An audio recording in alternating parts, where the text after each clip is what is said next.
Hey you guys, it's Jen from Jen's Haunts, and I hope this video finds you well.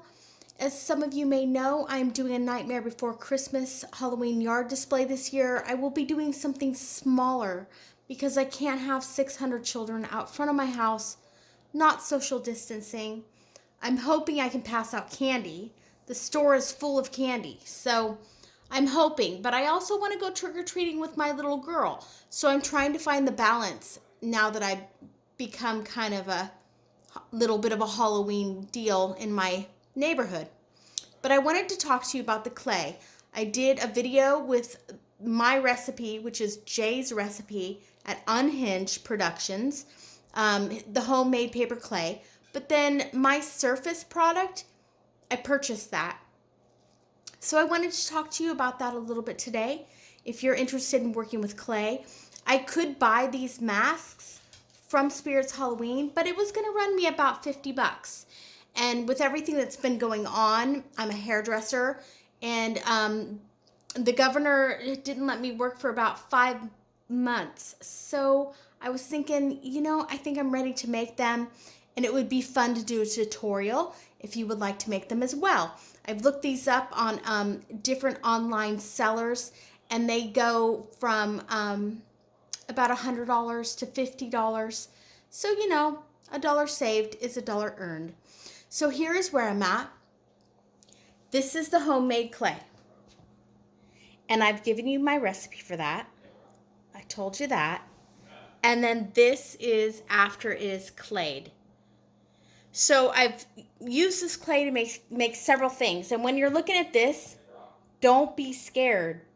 It's going to be fine. It's going to look kind of rough, but your general layout's going to be there. With the nose, I did cut out the foam, and I used scrap to make the nose. And I used the Liquid Nails foam glue to just glue it on there. And then I'm using the white clay this time. I usually would use this stuff. It's a little bit grainy, and I kind of like the grainy look for these projects. But we'll go with this one. We'll see how it does. With this brown stuff, I got a lot of cracking. People say you have to dry it really slow, or even put a plastic bag lightly over it and let it dry over time. But usually I'm in a hurry. I don't have a month for a product to gracefully dry. So if you have any cracking, I just fill it. I get my paintbrush out, I put some water on it, I fill the crack, and I move on. It's going to have a lot of liquid in it, and then as it dries, it's going to shrink. So here's where I'm at. I will mount this just like a tombstone, but I will leave the PVC hanging out below the chin. I'll create a body. I have chicken wire. I could use insulation foam, PVC pipe. I'm going to figure out what's going to work best and make this the most 3D. The outfits, I do want you to see the tummy. I want you to see the arms coming out. He's going to be holding a sucker. So even though this board starts just flat, once it's all done, it'll be coming out at you. It'll be looking more 3D. These are the colors I've picked for the mask. So we'll see how that goes. And once you get your first clay done, once it dries, you're going to see all your mistakes. And you know what's great about this clay? You just put a little water with a paintbrush. You go over it again. Any little whatever that you're seeing that you don't think is cool, you can just redo it.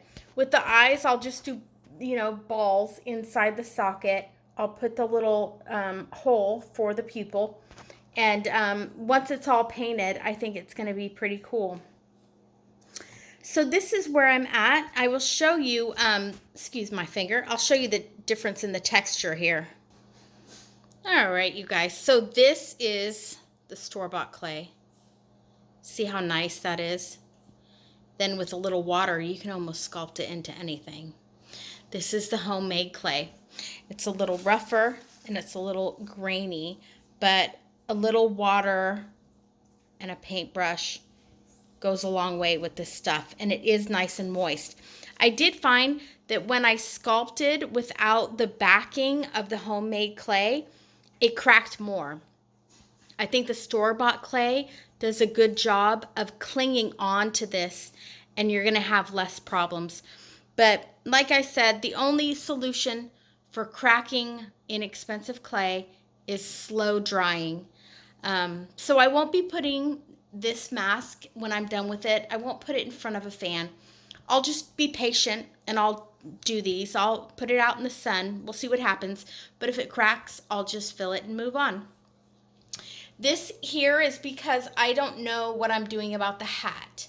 I don't know if I'm going to get a pool noodle.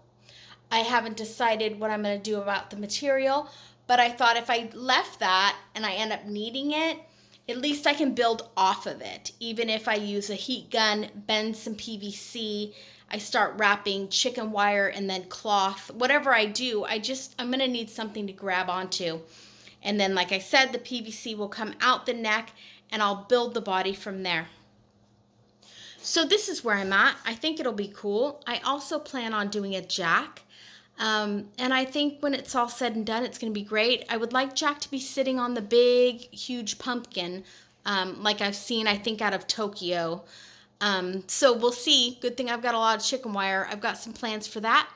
So if you guys enjoy Nightmare Before Christmas and DIY Halloween building, please subscribe. Please like. If you have something awesome and kind and positive to say, please leave a comment. I hope you have a great rest of your week, and I will talk to you later.